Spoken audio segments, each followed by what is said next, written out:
नमस्कार, स्वागत है आपका हमारे खास कार्यक्रम में। संसद के गलियारों से लेकर देश की सियासी हवाओं में इस समय एक ही सुगबुगाहट सबसे तेज है। क्या विपक्ष का वह पुराना डर अब वाकई हकीकत में बदलने जा रहा है? लोकसभा के रण के बाद अब देश के उच्च सदन यानी कि राज्यसभा में भी भारतीय जनता पार्टी और राष्ट्रीय जनतांत्रिक गठबंधन की ताकत जिस रफ्तार से बढ़ रही है, उसने विपक्षी खेमे की रातों की नींदें उड़ा दी है। राजनीतिक गलियारों में यह गंभीर बहस छिड़ गई है कि अगर राज्यसभा में भी भाजपा ने जादुई आंकड़ा पार कर लिया तो क्या देश के संविधान की मूल आत्मा और उसके स्वरूप में कोई बड़ा बदलाव देखने को मिलेगा? और ये डर यूं ही नहीं है, संविधान में किसी भी बड़े और महत्वपूर्ण संशोधन को अमली जामा पहनाने के लिए संसद के दोनों सदनों में 2/3 बहुमत की जरूरत होती है। लोकसभा में नंबरों के फेरबदल के बीच अब राज्यसभा में भी संभावित उपचुनावों और विपक्षी खेमे में मची भगदड़ के चलते भाजपा लगातार मजबूत होती जा रही है, जिससे वे संविधान संशोधन के लिए जरूरी संख्या बल के बेहद करीब पहुंचते दिख रही। राज्यसभा के इस बदलते समीकरण और संविधान में बड़े बदलावों की आशंका के बीच विपक्ष के इस ढाल को सबसे बड़ा और करारा झटका पश्चिम बंगाल से लगा है। बंगाल की सत्ताधारी तृणमूल कांग्रेस यानी कि टीएमसी और उसकी सर्वा ममता बनर्जी इस समय एक ऐसे अभूतपूर्व सियासी भूचाल का सामना कर रही है जिसने पूरी पार्टी के वजूद पर ही प्रश्न चिन्ह लगा दिया है। राजनीति का ये सबसे कड़वा और बेरहम सच है कि जब तक सत्ता और सफलता का सूरज चमकता है तब तक अपनों का कारवां साथ चलता है, लेकिन जैसे ही सियासी जमीन थोड़ी भी खिसकती है सबसे पहले अपने ही साथ छोड़ जाते हैं। और अगर इस महाविभाजन के आंकड़ों और इसके गणित को समझे तो तृणमूल कांग्रेस के भीतर का बिखराव बेहद चौंकाने वाला है। लोकसभा में तृणमूल कांग्रेस के कुल 28 सांसद निर्वाचित होकर पहुंचे थे, जिनमें से 20 कद्दावर सांसदों ने ममता बनर्जी का साथ छोड़कर बागी गुट का दामन थाम लिया था। यानी निचले सदन में पार्टी के 2/3 से भी ज्यादा सांसद बागी हो चुके हैं। सिर्फ दिल्ली ही नहीं बल्कि पश्चिम बंगाल विधानसभा में भी ममता बनर्जी को अपने ही विधायकों के विद्रोह का सामना करना पड़ रहा है, जहां ऋतव्रत बनर्जी की अगुवाई में 58 विधायकों ने अलग होकर नया कुछ बना लिया है। और बागी खेमे का यह दावा है कि सदन में 80 में से 60 से ज्यादा विधायक उनके साथ खड़े हैं। और इस बड़ी टूट के बाद अब सबसे बड़ा सवाल यह भी उठ रहा है कि क्या ममता बनर्जी की बनाई और सींची गई पार्टी तृणमूल कांग्रेस यानी कि टीएमसी का नामो निशान देश की राजनीति से एकदम ही खत्म हो जाएगा? क्या ये बागी सांसद और विधायक मिलकर ममता बनर्जी से उनकी पार्टी का नाम और उनका प्रसिद्ध चुनाव चिन्ह जोड़ा फूल में हमेशा के लिए छीन लेंगे? तकनीकी और संवैधानिक नजरिए से यदि हम देखें तो ऐसा होना बिल्कुल मुमकिन नजर आता है, क्योंकि देश में हाल ही में महाराष्ट्र में शिवसेना और राष्ट्रवादी कांग्रेस पार्टी यानी कि एनसीपी के साथ भी बिल्कुल ऐसा ही होता देखा है, जहां 2/3 बहुमत के दम पर बागी गुटों को ही असली पार्टी और चुनाव चिन्ह मिल गया था। हालांकि टीएमसी के मामले में ये राह बागियों के लिए उतनी भी आसान नहीं होने वाली है। इसके पीछे एक बहुत बड़ी कानूनी और रणनीतिक वजह भी है। बागी सांसदों ने सीधे असली टीएमसी का दावा ठोकने के बजाय अपनी सांसदी बचाने के लिए त्रिपुरा की एक कम मशहूर party nationalist citizens party of India यानी कि एनसीपीआई में अपने गुट का विलय करने का सुरक्षित रास्ता चुना है। संविधान विशेषज्ञों का यह मानना है कि भले ही सदन के भीतर सांसदों और विधायकों की संख्या बल के मामले में बागी गुट बहुत भारी है, लेकिन जब बात असली पार्टी के नाम और उसके निशान पर कब्जे की आती है तो चुनाव आयोग सिर्फ सदन के आंकड़े ही नहीं देखता है।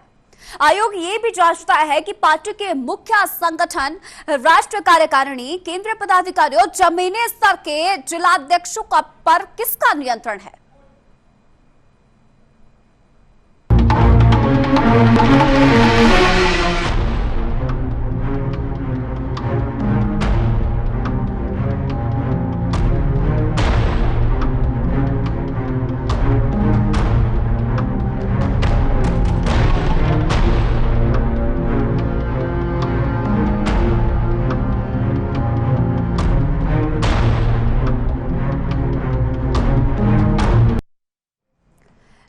कुल मिलाकर पश्चिम बंगाल की राजनीति आज एक ऐसे चौराहे पर खड़ी है जहां दशकों की मेहनत से खड़ा किया गया एक साम्राज्य ताश के पत्तों की तरह बिखरता नजर आ रहा है।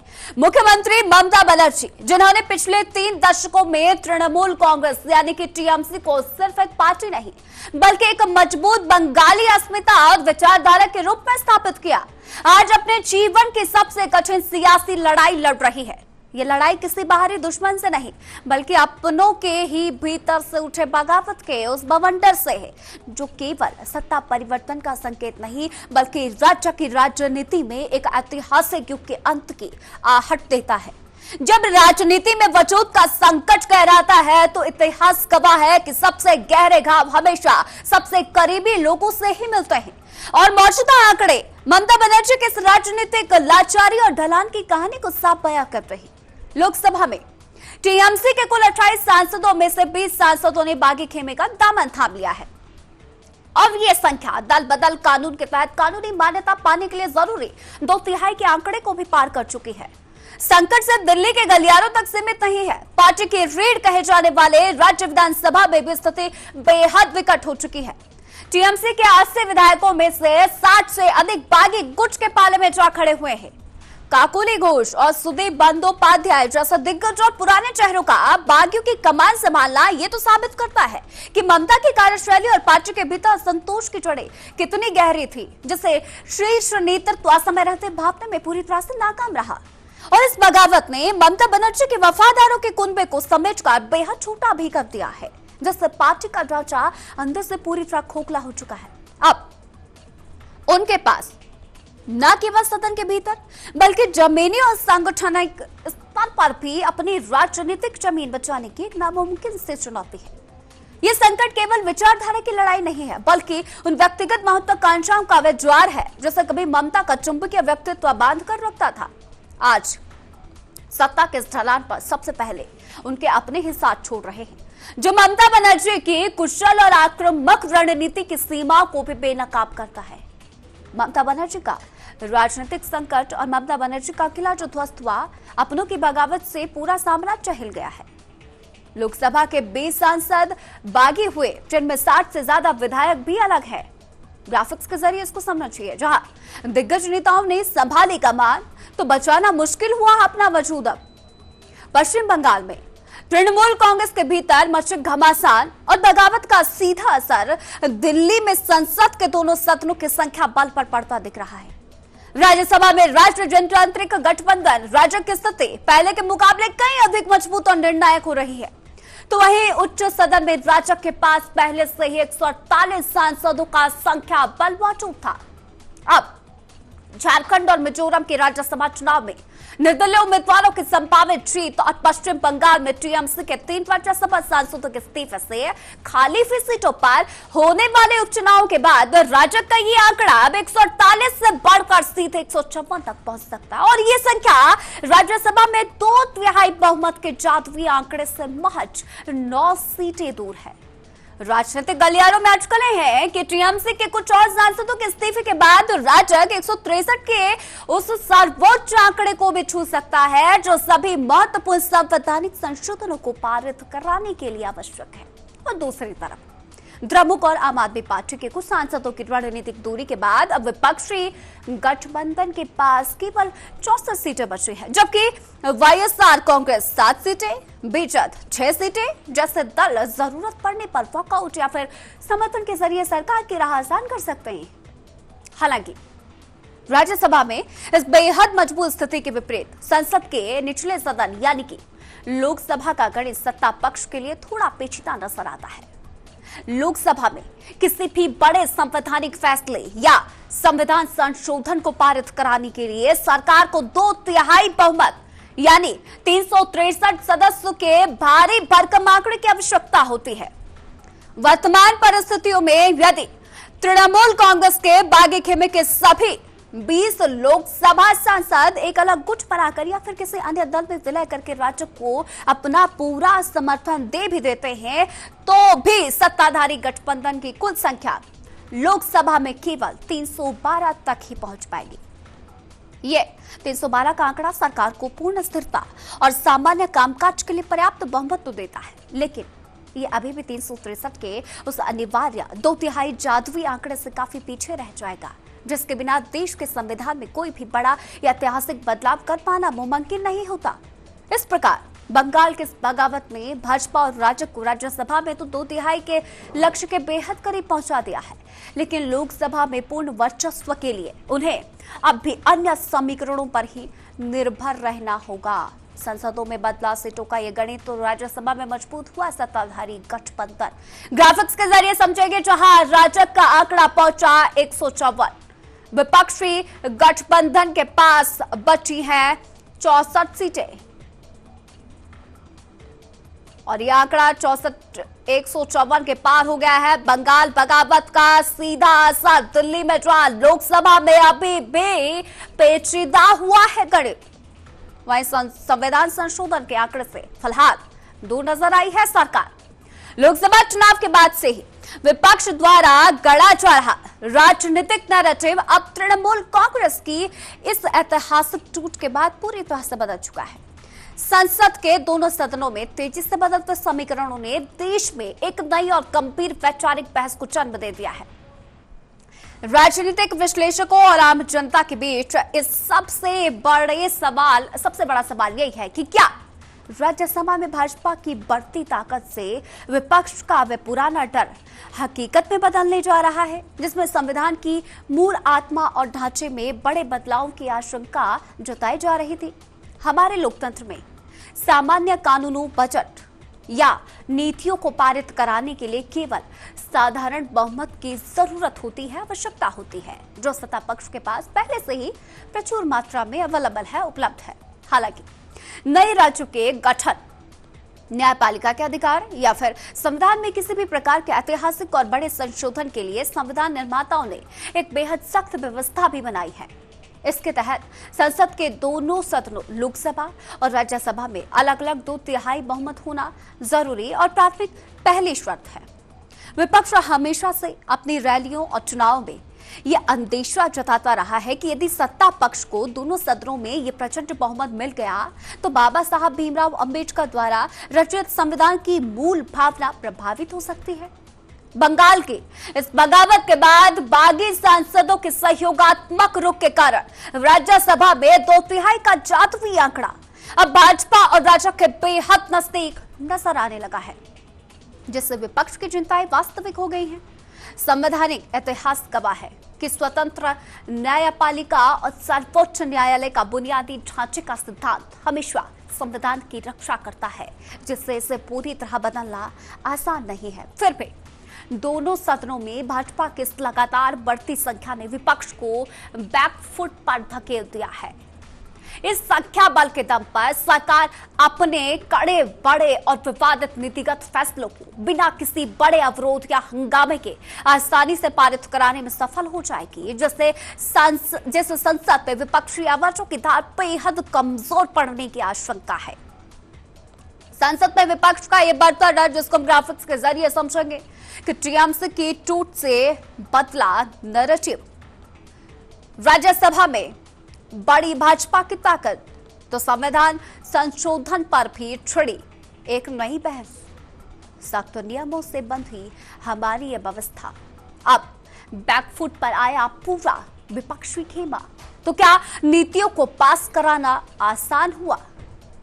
इस अभूतपूर्व और विनाशकारी संकट के बाद अब देश की जनता और राजनीतिक विश्लेषकों के मन में केवल एक ही प्रश्न घूम रहा है कि क्या पिछले 3 दशकों से ममता बनर्जी संघर्षों और कड़े तेवरों की पहचान रही तृणमूल कांग्रेस का अस्तित्व अब भारतीय राजनीति से हमेशा के लिए समाप्त हो जाएगा? क्या एक मजबूत क्षेत्रीय दल के रूप में केंद्र को चुनौती देने वाली टीएमसी इस ऐतिहासिक विभाजन के बाद पूरी तरह से गायब हो जाएगी? इन गंभीर सवालों के जवाब ढूंढने के लिए देश के दल बदल विरोधी कानून, न्यायपालिका के पुराने फैसलों और चुनाव आयोग की कार्यप्रणाली को गहराई से समझना होगा। यदि विशुद्ध रूप से तकनीकी, कानूनी, संवैधानिक नजरिए से देखा जाए तो पार्टी का नाम तृणमूल कांग्रेस और उसका प्रसिद्ध चुनाव चिन्ह जोड़ा घास फूल पूरी तरह से बागियों के हाथ में चले जाना बिल्कुल मुमकिन और व्यावहारिक नजर आता है। देश की जनता ने हाल ही के सालों में महाराष्ट्र के भीतर शिवसेना के मामले में एकनाथ शिंदे गुट और राष्ट्रवादी कांग्रेस पार्टी यानी कि रांकपा के मामले में अजीत पवार गुट के विवादों में बिल्कुल ऐसा ही होते हुए देखा है, जहां चुनाव आयोग ने सदन के भीतर 2/3 बहुमत वाले गुट को ही असली पार्टी माना था। हालांकि ममता बनर्जी के इस मौजूदा मामले में बागी गुट के लिए ये टक्कर उतनी आसान और सीधी नहीं होने वाली है। बेशक लोकसभा में 20 सांसदों और बंगाल विधानसभा में 58 विधायकों का एक बहुत बड़ा और निर्णायक संख्या बल इस समय कागजी तौर पर बागी गुट के पास मौजूद है, जो दल बदल कानून की शर्तों को पूरा करता है। लेकिन जब ये कानूनी लड़ाई चुनाव आयोग के मुख्य दफ्तर पहुंचेगी तो वहां कोई भी अंतिम फैसला केवल सदन के भीतर और सांसदों और विधायकों की संख्या गिनकर नहीं किया जाएगा। चुनाव आयोग किसी भी दल के मुख्य विभाजन के विवाद को सुलझाते समय इस बात को भी बहुत गहराई से जांच करता है कि पार्टी के मुख्य संगठन, उसकी राष्ट्रीय कार्यकारिणी, वर्किंग कमेटी और जमीनी स्तर पर काम करने वाले जिला अध्यक्षों व ब्लॉक प्रमुखों के बीच असल में किसका दबदबा और नियंत्रण है। अगर संगठन के इस बेहद महत्वपूर्ण मोर्चे पर देखा जाए तो ममता बनर्जी आज भी पार्टी के भीतर बेहद मजबूत और एक चट्टान की तरह अड़िग खड़ी दिखाई देती है। और इसका मुख्य कारण यह है कि पूरी टीएमसी का सांगठनिक ढांचा, उसका पूरा कैडर और लाखों की संख्या में मौजूद जमीनी कार्यकर्ता आज भी पूरी तरह से भावनात्मक रूप से अपनी दीदी के प्रति पूरी वफादारी रखते हैं। बागी नेताओं के संगठन के भीतर कोई बड़ा समानांतर ढांचा नहीं है और इसलिए भले ही इस बगावत ने ममता बनर्जी को विधायी स्तर पर एक बहुत बड़ा झटका दिया हो, लेकिन संगठन और जनता पर उनकी अटूट पकड़ के कारण टीएमसी की विरासत और उसके वजूद को इतनी आसानी से समाप्त नहीं किया जा सकता। यह लड़ाई आने वाले समय में एक बहुत लंबी, पेचीदा और थका देने वाली कानूनी व राजनीतिक जंग का रूप अख्तियार करेगी, जिसके बाद ही ये तय हो पाएगा कि भविष्य की असली तृणमूल कांग्रेस किसकी होगी। पश्चिम बंगाल की धरती से उठा यह सियासी बवंडर अब केवल कोलकाता या दिल्ली के गलियारों तक सीमित नहीं है, बल्कि ये देश के लोकतांत्रिक इतिहास के सबसे बड़े मोड़ों में से एक बन चुका है।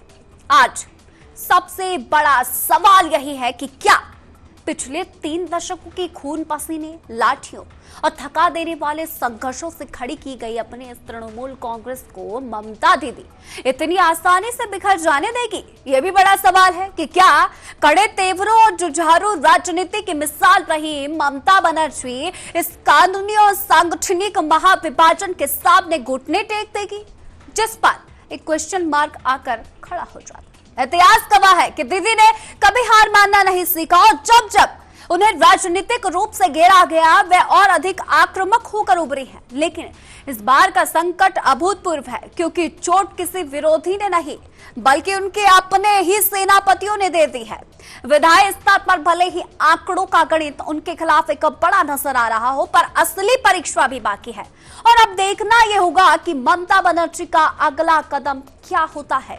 क्या वह इस कानूनी लड़ाई को देश की सबसे बड़ी अदालत और चुनाव आयोग के दफ्तर में ले जाकर एक नए सियासी युद्ध का शंखनाद करेगी, या फिर अपने सबसे बड़े हथियार यानी कि बंगाल की जनता और अपने लाखों वफादार जमीनी कार्यकर्ताओं के बीच जाकर एक बार फिर माटी और मानुष की भावनात्मक हुंकार भरेगी? बागी गुट भले ही कागजों पर भारी हो, लेकिन संगठन की कमान और कैडर का भरोसा आज भी ममता के पास एक मजबूत चट्टान की तरह सुरक्षित है। यह सिर्फ एक पार्टी के नाम या चुनाव चिन्ह जोड़ा घास फूल की लड़ाई नहीं है, बल्कि ये ममता बनर्जी के राजनीतिक वजूद और उनकी साख को बचाने की आखिरी जंग है। तो ये साफ है कि आने वाले दिन भारतीय राजनीति में एक बेहद लंबी, पेचीदा और ऐतिहासिक लड़ाई के गवाह बनने जा रहे हैं, जहां हर एक चाल देश की संसद से लेकर बंगाल की सत्ता का भविष्य तय करेगी। नमस्कार। इस कार्यक्रम में आज के लिए इतना ही। इजाजत दीजिए, जल्द लौटेंगे एक और नए मुद्दे के साथ।